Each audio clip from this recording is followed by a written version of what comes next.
Today, Gabriele Cioffi joins me. Gabriele, thank you very much for joining me. I really appreciate it, and welcome to the show. Pleasure. Thank you so much to having me here. No worries. You've got a really interesting career as a player, as a manager in Serie A, but we're going to go all through that today. But do you want to start us off then with your early days playing football? Who actually got you into the game? Oh, was casually, honestly, because we start to.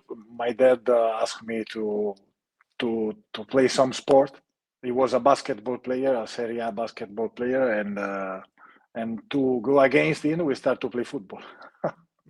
So from there was a growing passion and curiosity and will to improve to to break the next wall and again and again and again. So from there, myself and my brother, we have so far a good career in football as player, decent as player, and decent so far as manager. So let's see.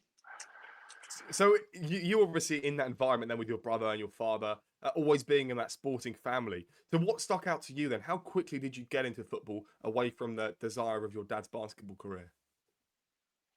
So what do you mean with this? How I start to To play football. believe that yeah, to play football I was 6, but to start to believe to be a professional player when I was 14, 15. Mhm. And in terms of being in Italy, because I know in England we have grassroots, we have all the way up to the Premier League. So there's a good pathway in England. In Italy, is that the same? Do you think that there's a good pathway for players who are Italian to get into Serie A, into Serie B, into Serie C? Uh, not really, because most of the youth manager want to be, as you can understand, or I can understand, a professional manager. So the way they teach and they live their daily routine with the player is not focused on how the player can improve or the boys can improve or what the boys need, but to win the game, the Sunday game or the Saturday game, to have a good career. So at the moment, the problem in Italy is this. You joined the Tuscan leagues as a defender. So that's the amateur leagues in Italy, I believe.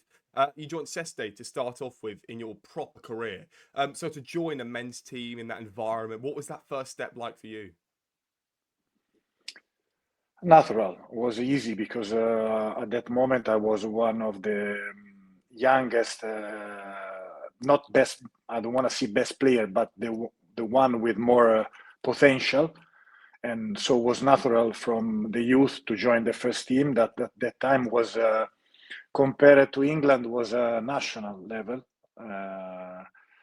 so was natural, and from there I start to understand that I could make it.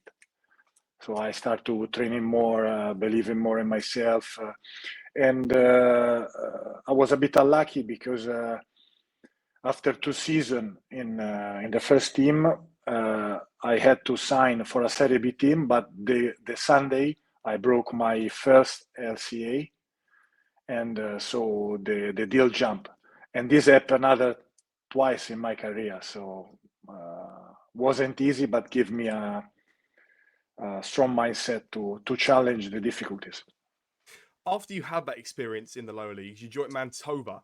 So again, that's another move in Italy, and you're starting to go into like the regional league. So it's Serie C, but it's divided into places in Italy, right? So it's more localized. So to join that proper, you're only a couple of leagues away from Serie A, but to join that as a younger player, and you ended up winning the title as well. What was that winner's environment like for you? Okay, I think we should discuss of one step earlier because when I was, you're right, I had this long spell in third division, Italian third division. But when I was 22, I signed a deal, a 2 years deal with Inter, and I broken my second ACL. So I find myself when I was 25 out of contract with two ACL broken, and the third one was the following years. So I'm talking about 1995. The first left 1995, right 2000 and 2001. again the ACL. So the deal with Inter obviously jump again, and I find myself lost in the third division. I've been lucky to sign for Mantova, where, as you said correctly, we won the league. But this is just the result of a lot of sacrifice, of believing. I never stopped to think and to believe that I could be a Serie A player. So I think the resilience in that moment of my life is still I think a skill of my character is what allowed me to make my debut in Serie A. I suppose for you though to get that move away from Inter, that didn't quite happen because of your injury, and I suppose it didn't happen in the aspect that you really wanted to kick on there. How did you mentally cope with that? Because I know that you just sort of touched upon it, but to get the actual physical injury, but then the mental side of it as well, how did you really start to recover from 3 ACLs? Okay, probably mentally was the toughest one, because I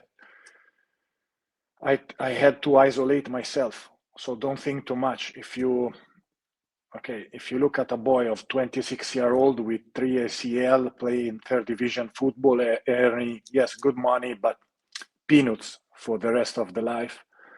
And with your mom saying, why you don't start to study again law, you back to the uni, and maybe I isolate myself, saying, okay, I have no plan A, plan B, and plan C, and escape plan, but just a plan A to make my debut in Serie A. So I was fully focused on that. I was, if I look at myself now, I was brave, because I never crazy, and brave at the same time, because probably a voice inside me said, okay, believe, keep going, you will be. And physically, I ran a lot. So I mean, literally, because I'm almost 2 meters, and when you have this kind of injury, I'm talking about 20, 30 years ago, was different. The recovery, also the attention that you can give to a player. So if you think of a Premier League player, Serie A players, they have all the facility around them to make them back on the pitch. I'm not saying at 100%, but 99.9%. At that time, I was playing. The first one, I was a no league player. Basically, was a national league player. So I had to do everything by myself, pay my surgery, pay my recovery, and I had to think how to recover by myself. So I started to run, gym, run, double session. I did something crazy. If I think now, maybe most of the young players, young people as well, can laugh on that, but was something to remind me my goal. I was cycling from my house in Florence to Sestese, so we are talking about almost 16 kilometers, back and forth to the training ground, counting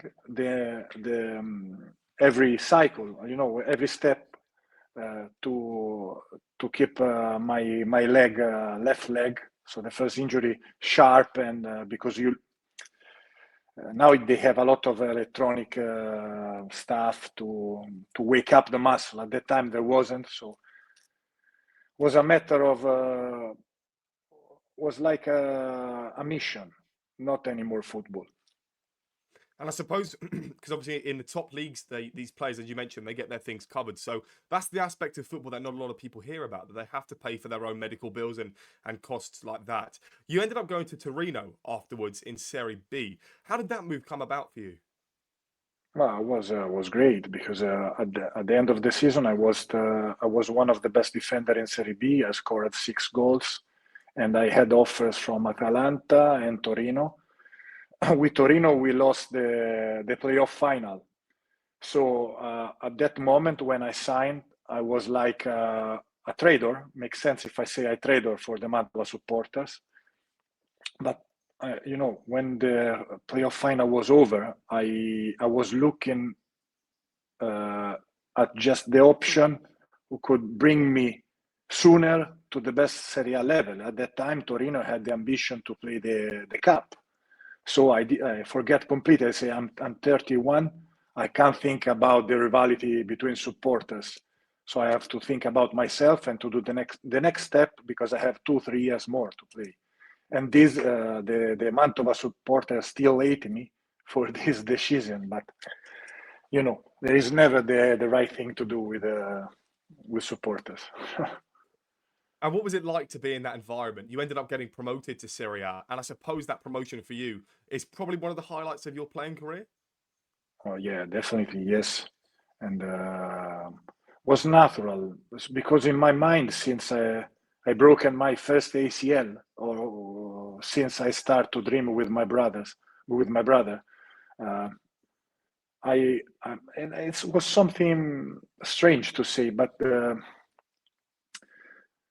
was natural for me to be there. So I suppose to be there, and with a long journey, I was there.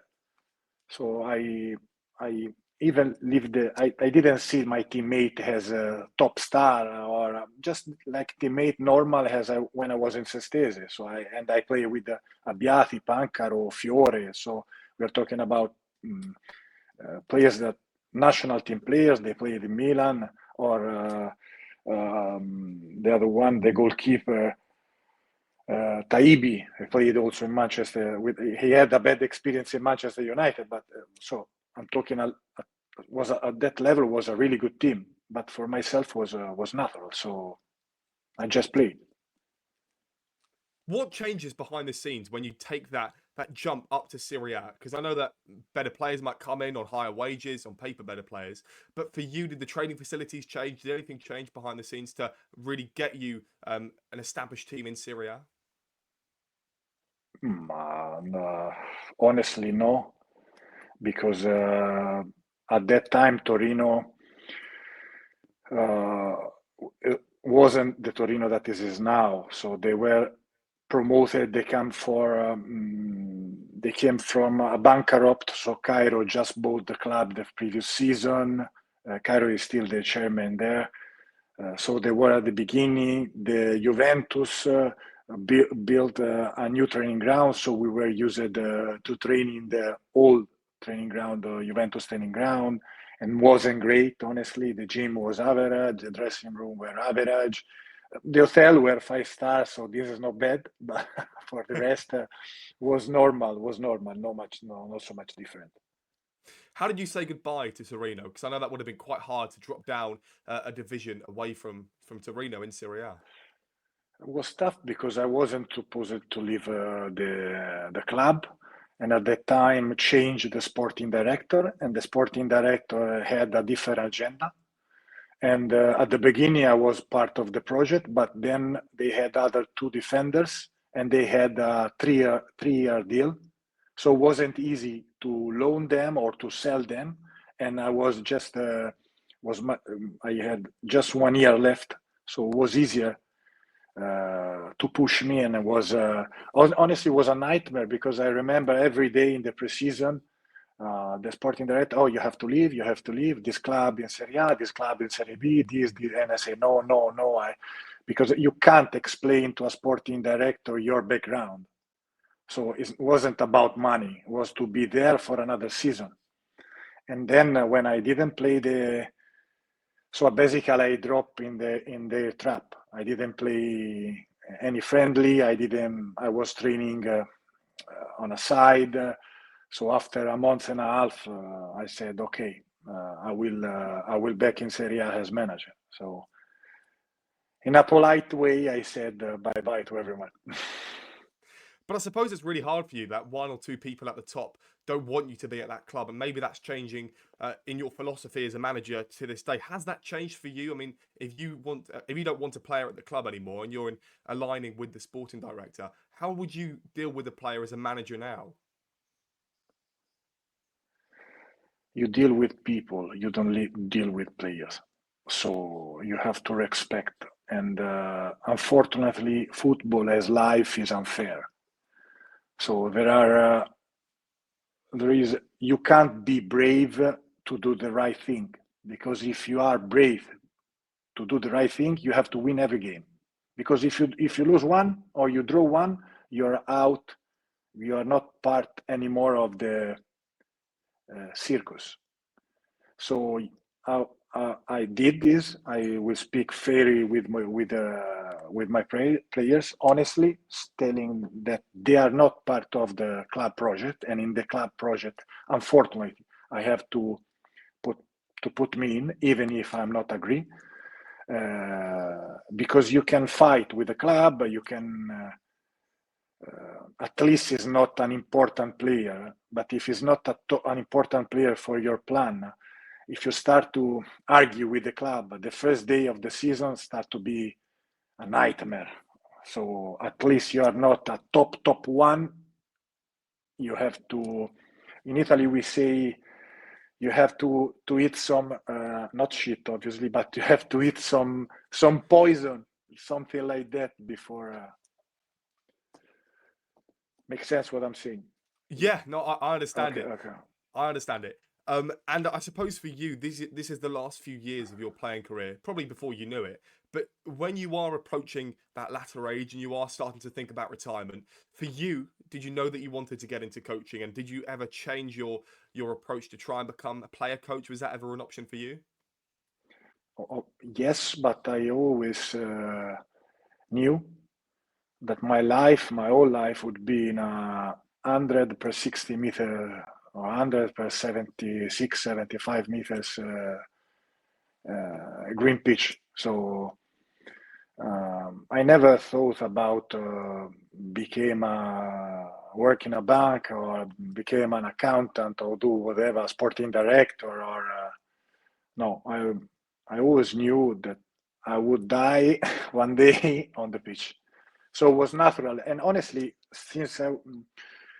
because after Torino, I opened a new chapter with Carpi and was another life, honestly. But and there on the pitch, I was like a player manager, obviously, respecting the manager at that time. And when the sporting director asked me to be the next manager, I was surprised because I was thinking to play another year. So I said to myself, better a young manager than an old player. So then now is the moment, and there start the other career. Ascoli came up next in Serie B for you, and you're one of these experienced players trying to stabilise that back line. To drop down a division, what changed for you? Because I suppose the hardest thing would be to keep that mentality afloat. As I said, if life force you to be an hard worker, it's not a problem if you live play in Serie A, Serie B, and Serie C, or whatever, or with friends. Your mind is always to give the 110% every day, to spend every single hour of your day focus on the match day, eat well, sleep well, have a proper life, no alcohol, no trash food. So it's like a lifestyle, and you became after 3 ACL like a robot. So I've been lucky to meet my wife, honestly, because with another one probably I couldn't cope. So for you now, then, going from that dieting and that really strict life plan, when you became a manager, was there a bit of relief? Did you start to have a bit more chocolate and crisps and things like that? Well, at the beginning, honestly, yes, but then your body refused the excess. Makes sense if I say excess. So you're not used to, you feel. I feel myself uncomfortable. It's not about to be fat or I wasn't feeling myself. So even now that I'm 50, I'm training every day an hour or early morning or late night, doesn't matter. But I'm eating healthy, but not to have a bronze physical. You know, we say in Italy bronze because a statue, not to be a statue, but to feel well with myself. So what's your favourite like cheat meal? What would you have that perhaps is a bit naughty, but you've got to have it sometimes? Well, yeah, yesterday we had the hot dog with my family. So, but this is one per week you have with ketchup, mayonnaise. Was a huge, honestly. Well, of course, you've got to have that once in a while. You were a free agent and you ended up joining Albino Leffe in Serie B. And my Mm. pronunciation of that club's definitely not the best, but we can go on from there. But again, to be in Serie B, what was your ambition then? Because obviously, when you are starting to see the end of your career, what is it like for you? Is it just you want to keep playing and whatever club comes up, you will accept? Okay, we have to say something before. I had 2 years experience in Ascoli that wasn't great because I was forced to go there from Torino. And at that time, the players, see, they have the chance to decide, but the club had a strong power at that moment. It was a bad choice because I wasn't the proper player for the style of play of the manager. So for me, were 2 nightmare season. Then after these 2 seasons, I find myself out of contract and I signed for Albino Leffe in January. Albino Leffe is not true that was a poor club because I think right now is the only club that own a stadium in Italy and is a third division club. The chairman was so he was seeing the future 20 years ago. So and we challenged for the Serie B. We lost the last. I don't know why we didn't get the playoff. I don't remember honestly now. But it was a good club and it was a good experience. And I was surprised that they didn't offer me the renew because I was one of the best defender that season. But destiny want me in Carpi. So Well, Carpi came up next, didn't it? It was only a couple of months in between the two. And I suppose when a club wants you, you will accept it most times. yes, because I didn't. So to drop from Serie A to Serie C to the fourth division in Italy is like a League Two at the time in England. In less than 1 year was for most of the players could be a shock, but not for myself. For me, it was Torino was Serie A, Carpi was Serie A, even if it was in League Two, in the Italian League Two. So we start a new chapter. We won the league the following year. We lost the final to be promoted in Serie B, and then they offered me the job as manager when I was 37. But I think I made a strong impact there in terms of mentality. So to deliver the mentality to young players that in the following years would be Serie A players as well. So these players were picked from fourth division, fifth division in Italy, and so I find myself coming from the Serie A, Serie B with basically amateur players, but they had a good potential, and I'm not exaggerating what I'm saying, but was the reality. You can speak with everyone. I made them like I was. So hard worker, every day, not 100%, but 200%, really focused. That's the reason why, one of the reasons, obviously, all the, I don't know the word in English, all the, to the manager. So I don't know the word. Credit. Exactly. Yes, perfect. All the credit to the manager. But I had a strong impact inside the dressing room. That's the reason why I think they gave me the squad after 2 years. Well, I think it makes a lot of sense, right? We see Diego Simeone at Atletico Madrid with that passion and that tempo, and I suppose it is the same thing for you. But before you went into that coaching style, you actually got promoted as the captain with that club. Yeah. We got promoted and we won the league directly. And the following year, we lost the final, the playoff final.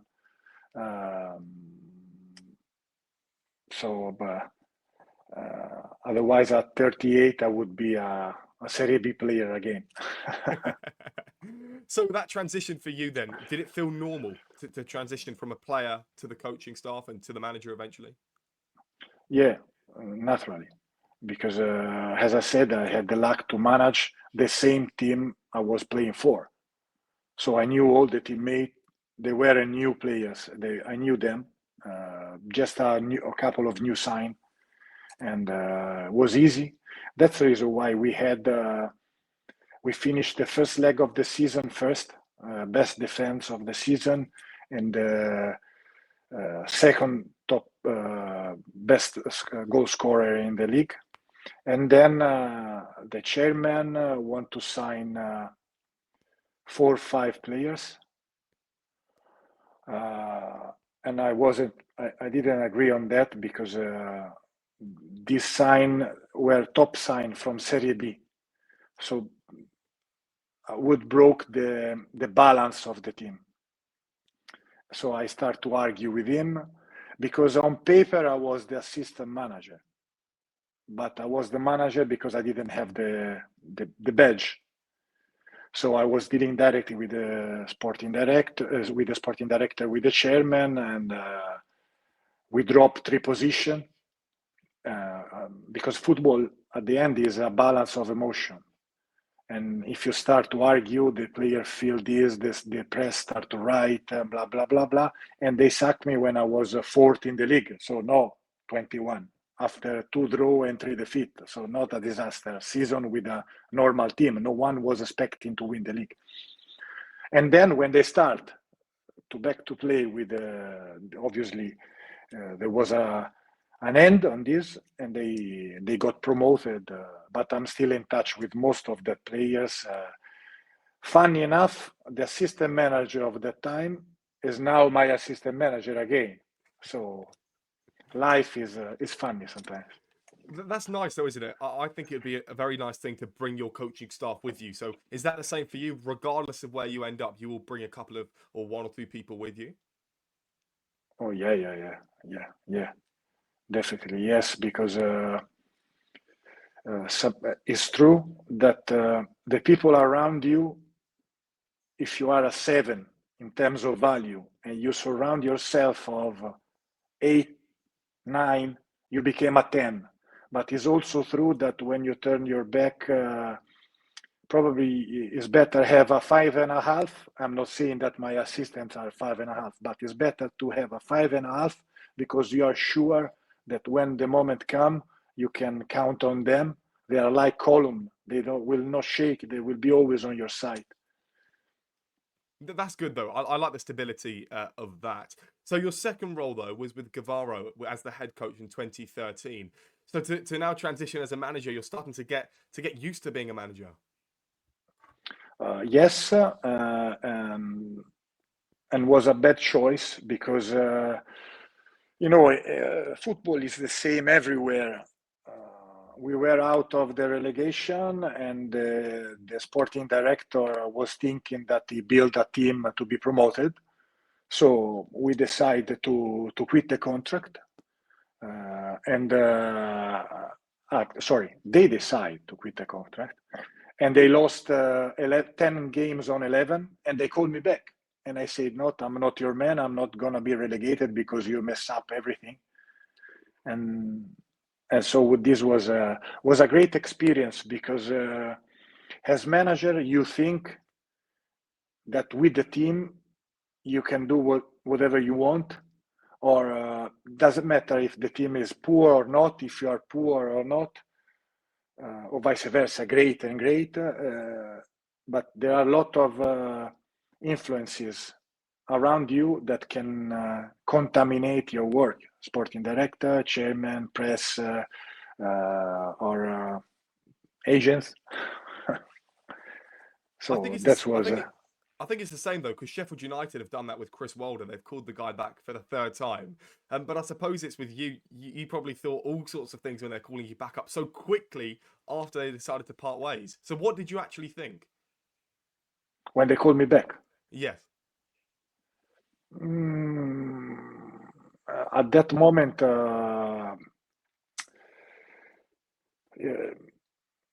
are some moments in your career when you feel that to sue again a relation makes sense. In that moment, I didn't have the will and the desire to share my time, share my emotion, share my destiny with people. I'm not talking about the players, but with people that didn't respect me or just called me back because they needed to, but they didn't believe in what I was doing. So I think was the right thing to do, to leave the money and to resign. Well, everything happens for a reason, and you ended up going to Australia afterwards. What was that like to go to Australia in a similar environment, although Australia is probably quite a lot hotter? Yeah, was a big change because at that time I had my daughter. My daughter was 5 years old, and my boy was just newborn. So I had this offer from Australia, thanks to a close friend, Diego Pellegrini, that now is out of the business, and to work in this academy and to care basically from the youth till the first team, not involved obviously in the first team, just with the youth, has their managers support. So it was amazing because I start to work at 8 a.m., finish to work at 7 p.m. And my big lesson of that period is that the players are still the same, so are still that kids. Then maybe the money, the environment can contaminate a bit them, but the way you have interact with them, in my opinion, is still the same. So respecting the child or respecting the person. And I enjoyed a lot that 6 month experience. I think it's always quite surprising. People often tell me that they prefer to work with the academies because you can sort of like mold them into the player that you would like them to be, unlike if you're in like a men's team or a women's team. So, what did you prefer? Do you prefer being in the academy or do you prefer being in the men's senior team? No, the senior team is different. I'm born for the senior team because to coach youth is a mission. So you're not a manager, you're not a coach, you're a teacher, a life teacher. Maybe the boys spend more time with you than with their parents. So everything you do, everything you say can have not just an impact in their football life, but in their life. Because usually I still remember when I was playing, I look to my manager like a god, and everything he was saying, good or bad, was like a thunder inside me, or thunder of good emotion or thunder of bad emotion.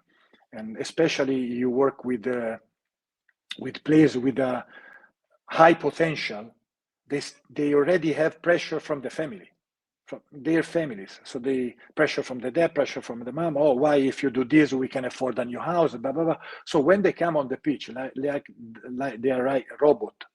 That's the reason why you have to be a teacher, a psychologist, and a father sometimes. And it's not. It's something I know I could do because I can empathize pretty well with people, with child, and blah blah. But it's not my mission. So, and that's the reason why my brother is good in that. He's really good. So we split. So, well, I do understand that. I know that in academies, especially in England, from what I can understand, there's a lot of teaching. There's a lot of the mental health side of it as well, because maybe the parents can be quite demanding inside of your head. You need to be a professional footballer. You returned to Italy after your 6 months in Australia, but that was again only for a short period of time, in about a year. So, what did you want to go back to Italy for, and did you achieve what you wanted to there? Honestly, I back to Italy because obviously my goal was to be a manager. So I had a phone call from a sporting director managing Italian third division, asked me that he could give me the under 21 for a short spell and to sign the following season for the team, for the first team. So I back to Italy to sign for Südtirol, and was just a month experience because then Gianluca Nani called me to join Al Jazeera. So I just arrived 1 month and I flew to UAE. And I really love this side of the game for footballers and for the managers, where you can do the job that you love in a different country. So now you're in another country in the UAE, and you did pretty well there. You won some trophies, but to be in the UAE at the time of progression, because I know that obviously Qatar ended up hosting the World Cup, and in the Middle East, there's always been from now that idea that football is one of the main sports. So when you were there, what was it like for you? It was a shock in terms of what, in terms of when I took the plane to fly over UAE. Honestly, I have a good and I had a good lifestyle, but honestly, I didn't fly often to business. I flew at that time to, which is the first class, no, the more than business. So when I was in this, was like a suite in the airplane. So I said, okay. Then when I landed, there was a private car. Maybe for most of the people it was normal, but for me at that time wasn't. So there was a huge car. I'm not sure if it was a Rolls Royce or something like that to pick me up at the airport. So I said, I never been in Abu Dhabi, so was my first time there. So you can imagine from a pitch in the downtown of Adelaide to be in a Rolls Royce, and after 3 hours on the pitch with Thiago Neves, Farfan, Vucinic, then who was the other top one? I don't remember. They signed top players, and was like a fairy tale. Makes sense if I say a fairy tale. So it was even there was easy, was smooth. So the player accept me. Obviously, they don't know your CV, so they know how you impact on them. And before to be the assistant manager of Tenkate, we had 2 games together. We won one and we lost another one, and then joined Tenkate as manager. And so I'm still in touch with a couple of the UAE players and with the foreign. So it was amazing. It was like a dream. You have got a lot of clubs that we've still got to talk through, so we need to maybe talk through these ones quite a bit quicker. So the last thing that I wanted to mention about the UAE was the environment that was there that you implemented in the UAE. What was that like? Because obviously you qualified for the Asian Champions League, so you got some success and you also got a trophy. See, we won the President Cup. That there is one of the most important trophy. We qualified for the Champions League. We had a bad run in Champions League, but it was the first season. And I learned a lot from Henk. Not the Dutch football is far miles from the Italian one, but I learned as manager a lot the dynamic he created to put pressure on players sometimes, to put pressure on the club. Is a genius. So, and at that time, I think. I didn't appreciate much what he was doing. Obviously, I was always on his side, and he can confirm this. But I wasn't agree because sometimes he was too strong, too tough. But is a managerial choice, and I got this after in the following years when I got more experience, when I found the same dynamic. So I had to solve that dynamic, and I did it. I didn't do it in the same way, but close. You went to the Championship in England next with Gianfranco Zola, and you were there for 16-17, so that was about a year again. To be in Birmingham, because we all know what the football was like up north, in such a historic club, what was that like for you to sign, to be asked to be the assistant in the dugout there? I was excited. And I was shocked in a different way because I moved from 28-degree to 3-degree with the diagonal rain. So it was a shock. And I was there was the kitman JP. The first day I step on the pitch and I ask him before to go on the pitch, hey, I need a hat, I need a jacket, I need a jumper, I need Under Armour. I say, what the fuck? I said, what do you need? You're not go. And it was with shorts and short sleeve. So with the weeks, I said, okay, if he can do it, I can do it as well. So with time, I start to go on the pitch as well. Even it was raining, snowing, with the short sleeve and shorts. So that's the reason why we are still good friend with JP. My regards to him. And honestly, wasn't in terms of result a great experience. Was tough one. I think was the wrong moment to sign Gianfranco, because Gary Rowett was doing really well with a good team, but not a top class team.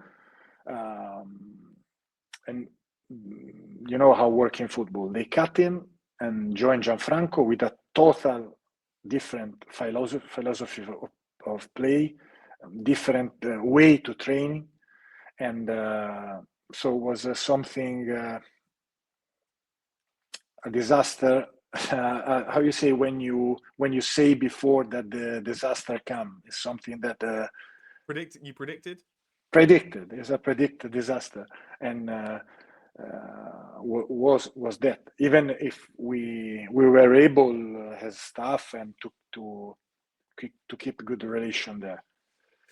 The club ended up finishing 19th that season, and the whole backroom staff and the manager departed the club during in April, so just towards the back end of the campaign. What was it like for you then to go from that high of being really excited to join, and maybe it didn't quite go to plan? What were you thinking after your spell at Birmingham came to an end? That even as a manager, you have the desire to back on the pitch. You have to do it in the right environment, and unfortunately that one wasn't the right one, in my opinion, for Gianfranco. Not in terms of trust of the board, the trust of the chairman, because they loved him. You can only love Gianfranco as person, and he has a really good idea of football, and I can appreciate this, that now then I have more experience than before. But was the wrong timing. Players choose it from Gary Rowett. Gary Rowett was doing very, very well. Was like you drop some ice cream in a dish of spaghetti, you know. So what can happen? Disaster, and this is what happened, unfortunately. Yeah, I mean, to be fair though, I don't know. Chocolate ice cream and spaghetti, I might like that. To be fair, you like it, okay? But you are English, don't forget. Yeah, the Italians definitely wouldn't appreciate me saying that. So you went to the UAE afterwards, 17-18, and you were tasked with avoiding relegation.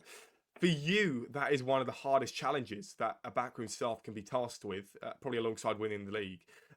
What was it like to go back to the UAE? Because you must have enjoyed your first time there to then go back again.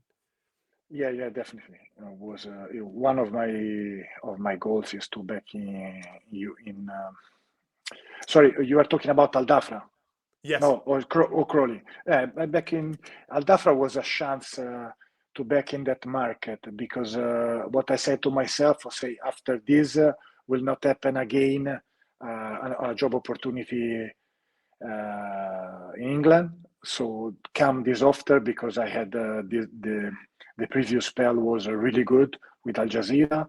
I have a good background, so they called me back, and was a hard work, because the team wasn't great, but all good guys, pure heart. They give them, they put themselves, how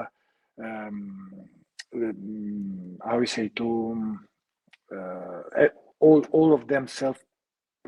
How I can say, to put themselves to follow my philosophy, my idea. They put their body on the line. Perfect. You talk a good English, yeah? Well, that is my job, isn't it? No, sorry. I'm joking. And we kept the status. It was different experience, because Al Jazeera is part of the City Group. So let's say it's like top one. Al Dafra is like I'm saying with respect, but is like the poor cousin. So is a smaller club, family club, was good. I have got a lot of respect for the people I work with there, and they give me a good opportunity. So I have just to thank you. Wasn't your first game up against Al Jazeera? What was that like for you? The heated reunion. Yeah, was nice, But the first game was against Al Nassr. At that time, Al Nassr was managed from I had to say, I want to say too fast, from Prandelli. That was the Italian manager, CT, technical director of the Italy, and we lost 1-0 the first game, but we played an amazing game. And all the Al Nassr players, they come to the bench, say, "Oh, but what you changed the team?" So it was exciting. When we play against Al Jazeera, was a big emotion because when you are there for more than 1 year and a half, you have strong connection, especially with people hard work like the kit man, the physiotherapist. So it was good. I suppose again you took that step from the heat of the Middle East all the way to Crawley, where it's definitely colder than down south. So to be in England for the first time in managing as a manager for the first time, what was that like for you? As I said, was natural. So I didn't feel the impact. From Al Jazeera to Birmingham was a shock.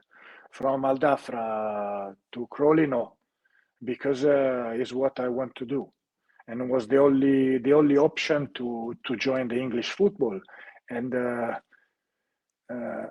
was the best, probably was the best experience of my life, football life so far, even more than Serie A, because we didn't have a big budget. We have to be creative. We have to keep a connection with all the people, the few people working in the staff. So was like a family business, and wasn't easy,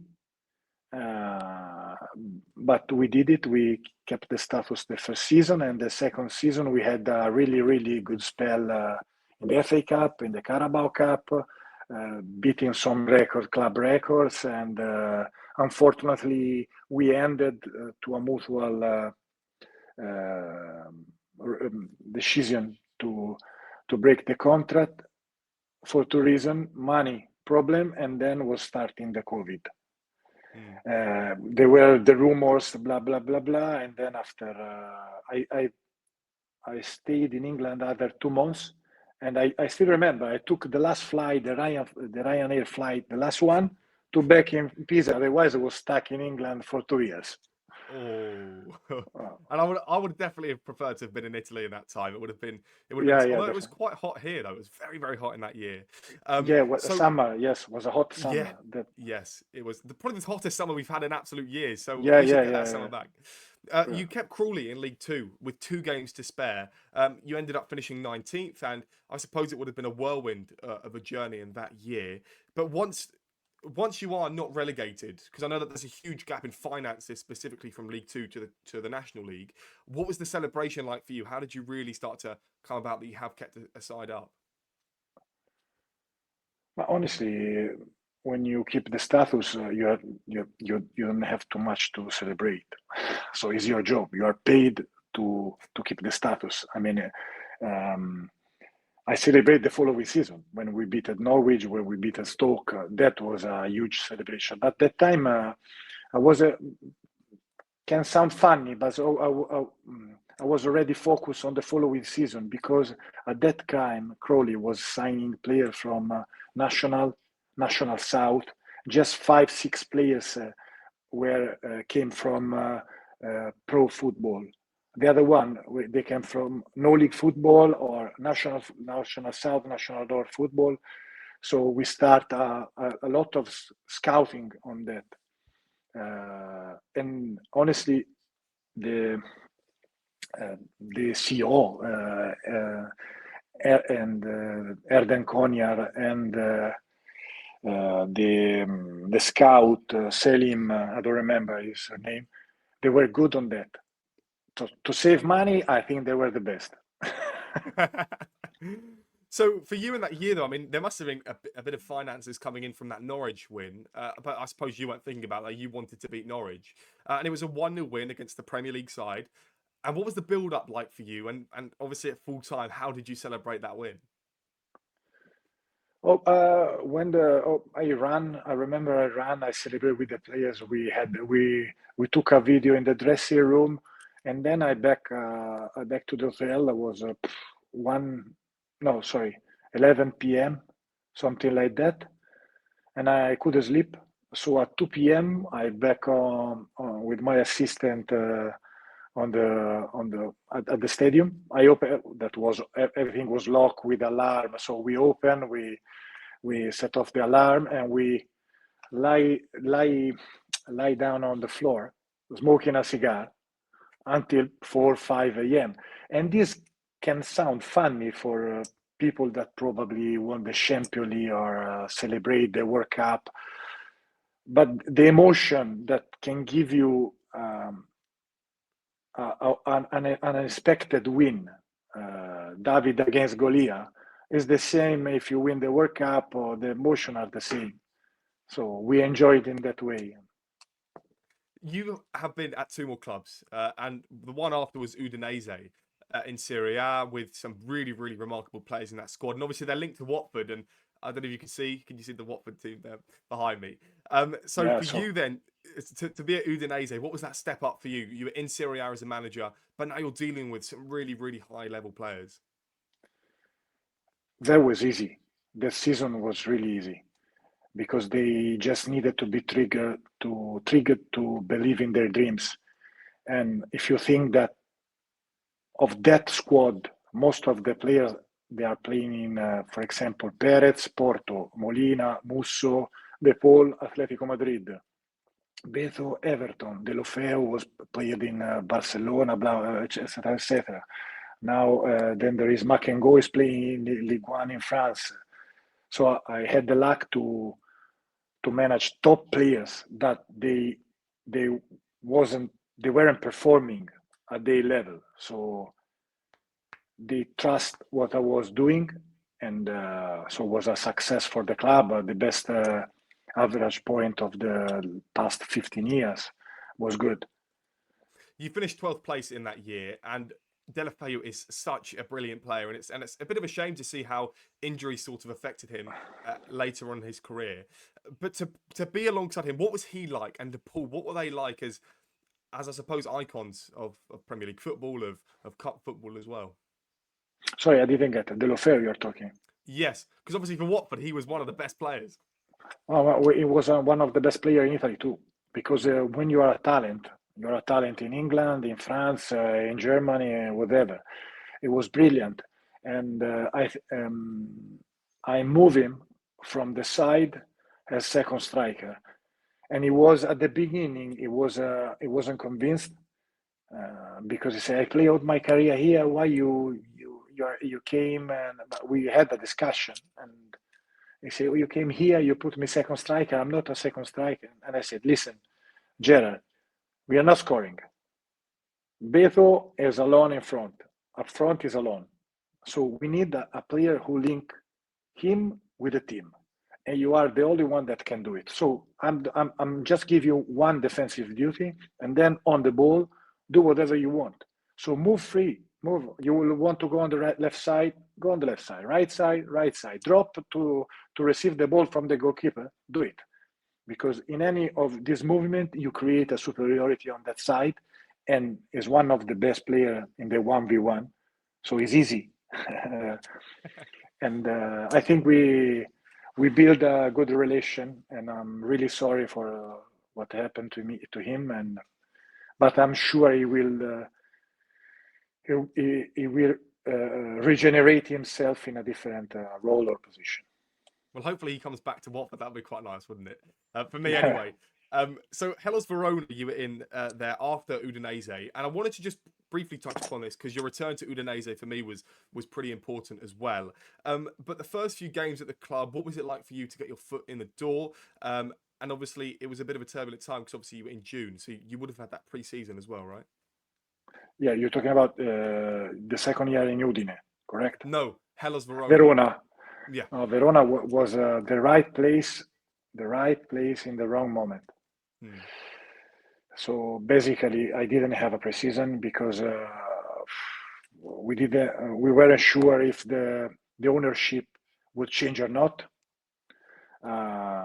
Most of the players didn't want to stay there, so they came in my dressing room saying, "I'm gonna to leave, so don't put me here, don't let me do that."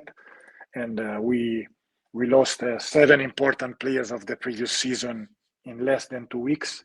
Cancellieri and Casale signed for Lazio.